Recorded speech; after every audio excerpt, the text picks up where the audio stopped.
Well, good morning and welcome to the second Sunday of Advent. And may today there be peace within and harmony in all of our relationships. Last week was the first Sunday in Advent, and we lit the hope candle at that time. This Sunday, we'll be lighting the peace candle. Dear Lord, you entered our world on Christmas as the Prince of Peace. This Advent, as we strive to become the best version of ourselves, fill us with a deep and abiding peace. Help us share that peace with everyone we encounter, especially those who need it most. Amen.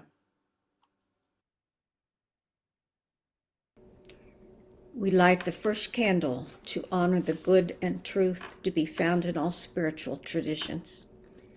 We light the second candle to honor the earth and all of life as the creation of the divine, the one Lord and God of us all.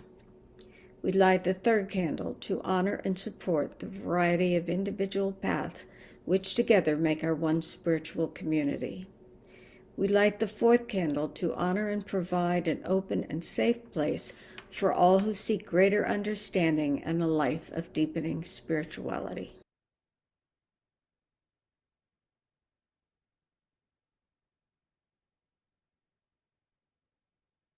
Isaiah 9, 2 through 7. The people who walked in darkness have seen a great light.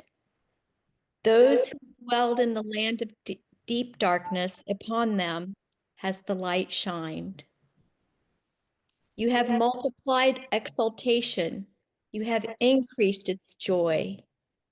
They rejoice before you as with joy at the harvest.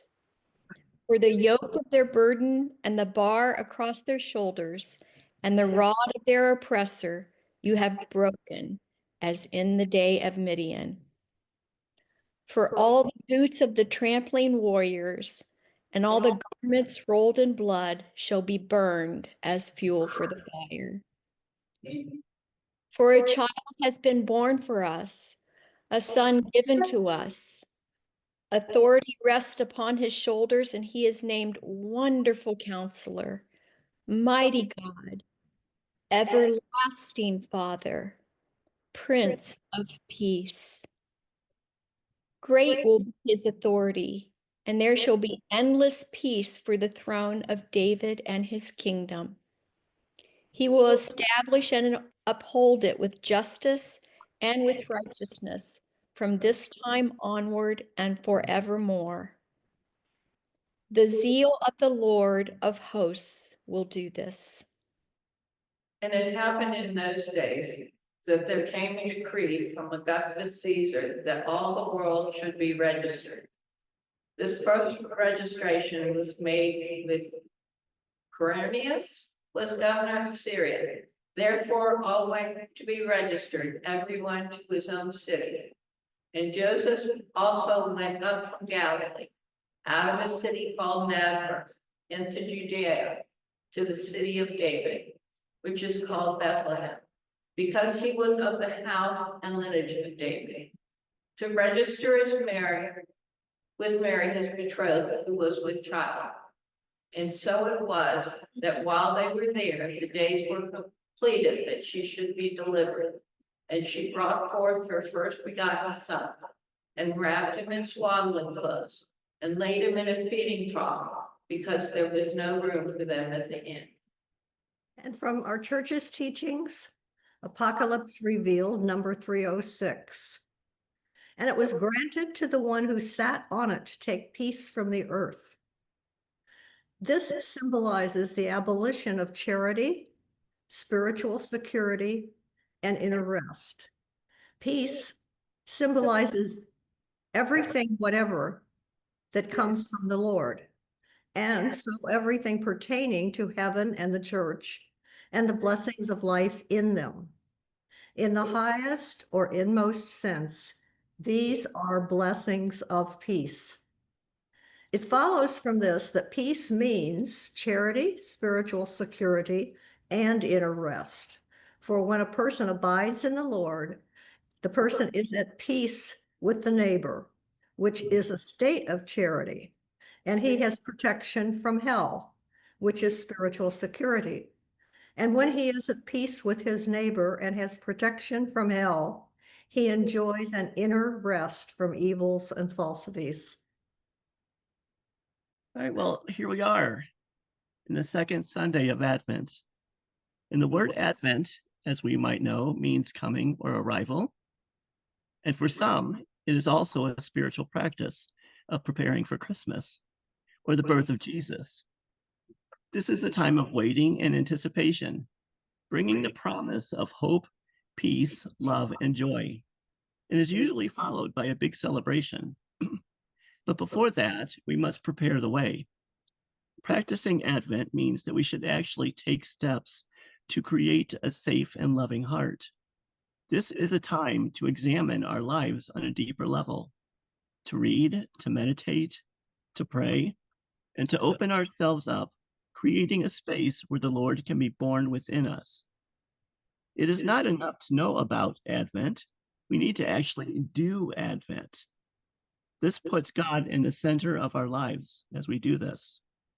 We need to awaken our spirit within us in order to create the symbolic stable in our minds and our hearts for the Lord's birth.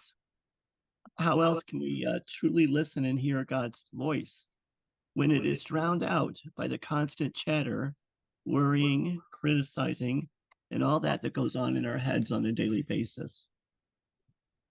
As we light the second candle in the Advent wreath, it reminds us of the peace that was promised with the birth of the Christ child. The first candle that was lit last week was about hope, which is also part of that promise, as are love and joy in the coming weeks. Swedenborg reminds us that whenever we truly love God with all our hearts, and we love our neighbor as we do ourselves, and we follow the way that Jesus lived and taught, and we truly delight in that, then we are in the light of heaven and able to fully rest in peace with the Lord. The lighting of these candles reminds us of all of this.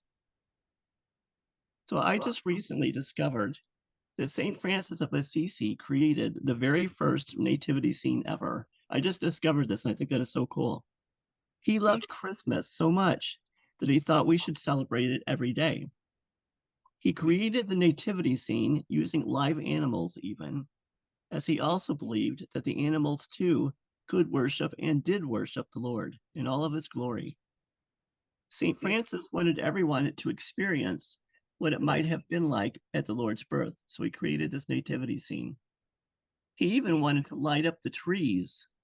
He said that God was everywhere and in all things, and that lighting up the trees reminded us of God's light shining in everything and everyone. Hence the first lit Christmas tree as well.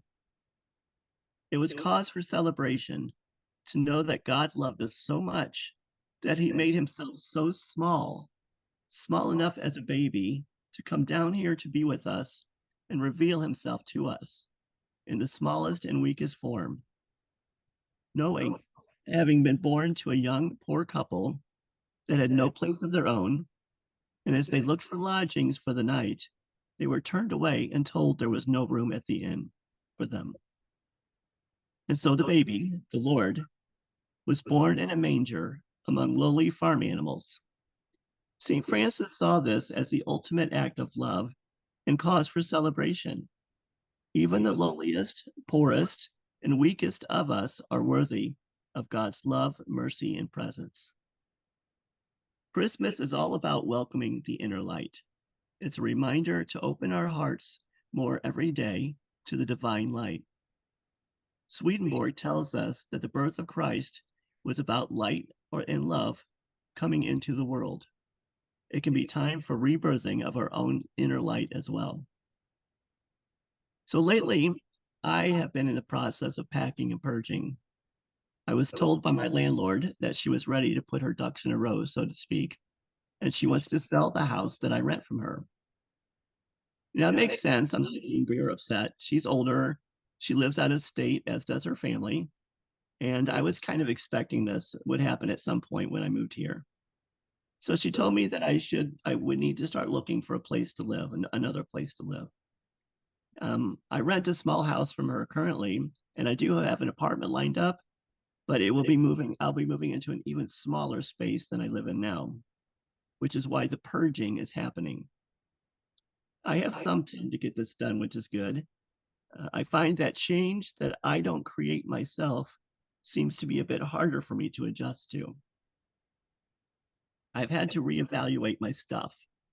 What do I need versus what no longer serves a purpose for me?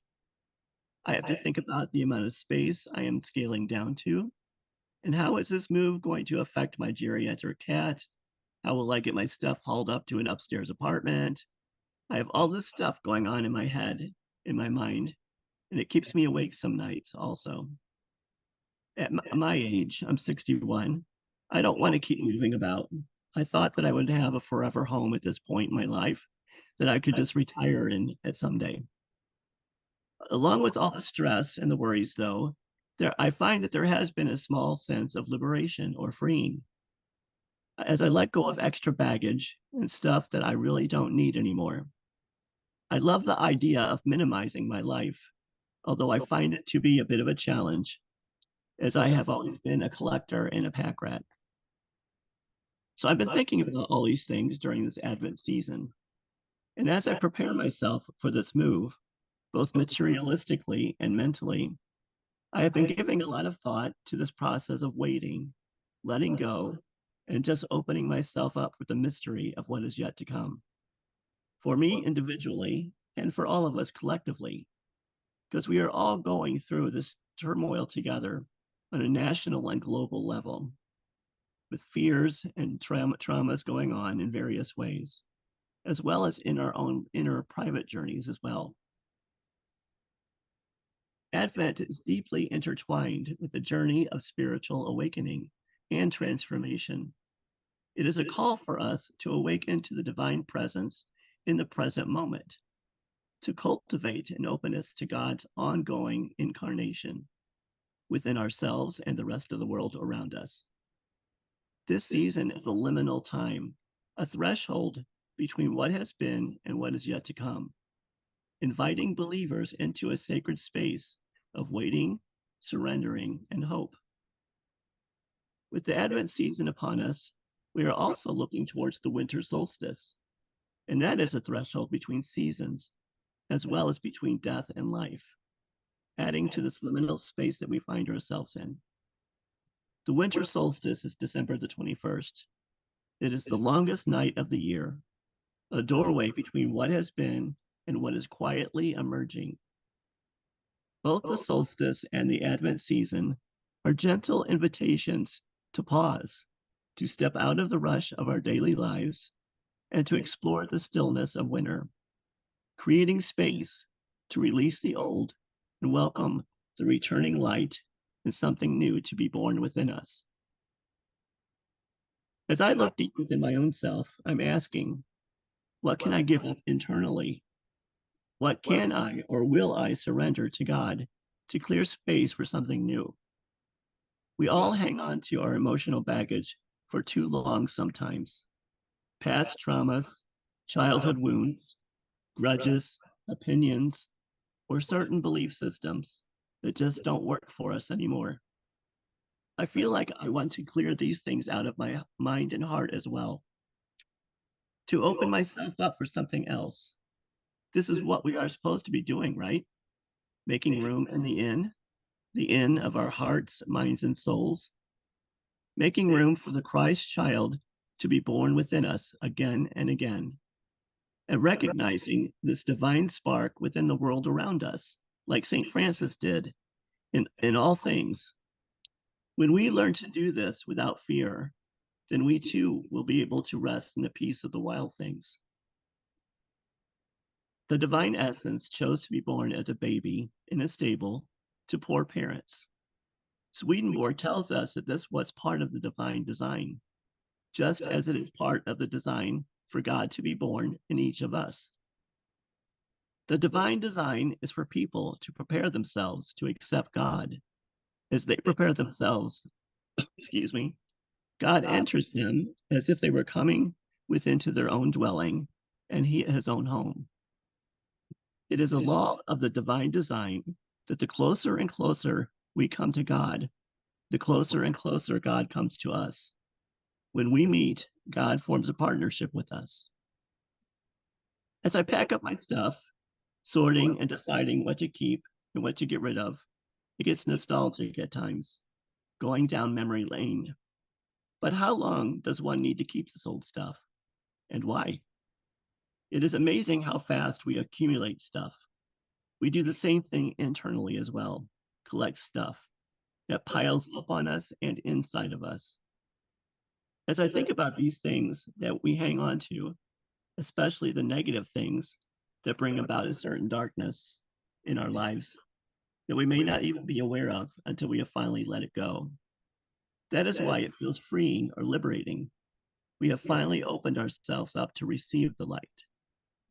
The story of Mary giving birth to a child who was conceived by both the human and the divine is the story of each of us, finding the place within where we are each with the divine. It is also the story of our inner rebirth in spirit. Jesus came to be something. He came to be peace and love. The whole point of incarnation was recognizing that every life is birthing the Christ. It is not about what we accomplish. It is about who we are and how we live. Christ was the light, just as we are all called to be the light of the world. Be the peace and the love that you wish to see in the world. If the Lord is truly glorified in the heart, there will be innocence and goodwill in our outward life. The Lord is called the Lamb and also the Prince of Peace. His Spirit, received in our hearts, is what leads to peace, whether in the individual life or in the life of the world. For peace to be possible, we need to let God break into our lives and abide with us in a very conscious way. Now, I recently also was introduced to this beautiful poem titled Illuminated. It seemed very fitting with this sermon, so I wanted to share it with you. Whenever you meet a stranger in winter, whether you're shuffling through slush or slouched in a plastic seat on the bus, lift up your gaze from below your cap to look in his eyes for the tiny candle that you've heard poets speak of. Some glimmer of humor or honeyed delight that reignites when we greet each other, spreading our light into concentric circles, ever widening. Imagine a rush hour bus, aglow inside from the tiny candles in all of us. Each one relit by someone who dared to look up and smile at another instead of just looking away. Seeing at last not another brown coat in a seat, but a human, illuminated, a sliver of divinity. Amen.